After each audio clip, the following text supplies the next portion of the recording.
ठिकाणी घटना घडलेली आहे त्याच ठिकाणी काही गावकरी व काही नागरिक याच ठिकाणी उपस्थित आहेत। त्यापैकी मदतीचे ज्यांनी सर्वात प्रथमदर्शनी जे आहे त्यांच्याशी बोलूया।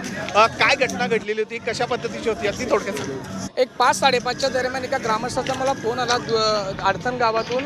त्यांनी सांगितलं की दुसखेडा आणि परदाडा दरम्यान एक अपघात झाला आहे। त्या अपघातामध्ये 15 ते 20 इसम दगावल्याची माहिती मिळते। नेमकं घटना काय तुम्ही बघा। मी या ठिकाणी तात्काळ पोहोचलो असता येथे पुष्पक एक्सप्रेसमध्ये कोणीतरी चेन ओढली आणि त्यांनी सांगितलं की यामध्ये आग लागलेली आहे आणि आग लागल्याची माहिती मिळतात त्या ठिकाणी जे प्रवासी होते ते प्रवासी बिथरलेले होते आणि त्यांनी अचानकपणे गाडीतून बाहेर निघण्याचा प्रयत्न केला आणि काहींनी उड्या घेतल्या। अशाच वेळेस विरुद्ध दिशेने येणारे जी काही कर्नाटक एक्सप्रेस होता तो कर्नाटक एक्सप्रेसने त्या ठिकाणी ज्या 10 ते 12 इसमांना चिरडलेला आहे। ज्या ठिकाणी 10 ते 12 लोकांना चिरडलेले आता किती लोकांना उचलले गेलेले, कोण कोण या ठिकाणी उपस्थित होते आणि आणखी संख्या काय वाटते आपल्याला? या ठिकाणी एकदम भयानक परिस्थिती वाटते। या ठिकाणी घटनेची माहिती मिळतात प्रांताधिकारी भूषण आयरे, पोलीस निरीक्षक अशोक पवार हे घटनास्थळी पोहोचले। त्यांच्यासोबत काही पत्रकार बांधव देखील होते। तसेच ग्रामस्थ, सरपंच, हडकन, बिल्दी, दुसखेडा, वडगाव या गावातील जे ग्रामस्थ होते परदाड्याचे ते देखील यावेळी होते।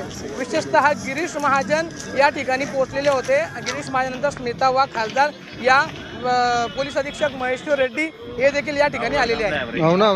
बघायला गेलं तर ज्या प्रथमदर्शनी काही नागरिक या ठिकाणी मदतीला होते त्या लोकांनी या ठिकाणी घटना घडलेली होती आणि त्या ठिकाणी मदत कार्याला गेलेले, पण प्राथमिक अंदाज आहे जो या ठिकाणी जी संख्या जी आहे अपघाताची ही मोठ्या प्रमाणात वाढण्याची शक्यता बोलवली जाते। तर मात्र ही घटना जी आहे अतिशय विदारक होती। जे छिन्नभिन्न अवस्थेत या ठिकाणी नागरिकांचे जे होते अवयव पडलेले होते आणि अशाच परिस्थितीमध्ये प्रशासन या देखील तळ ठोकून आहे आणि रात्रीचा अंधार झालेला आहे। त्या अंधारामध्ये देखील मोबाईलच्या टॉर्चच्या साहाय्याने या ठिकाणी चाललेलं आहे। मात्र या ठिकाणी आता जे लोक आहे किंवा नागरिक आहे ते या ठिकाणी अजूनही गावकरी मदत करता आहे आणि या ठिकाणी प्रशासनाला देखील मदत करतात। मात्र ही जी अपघाताची घटना ही अतिशय घटना ही जी आहे अतिशय धक्कादायक घटना मानली जाते आहे। वाल्मिक जोशी, झी मीडिया, जळगाव।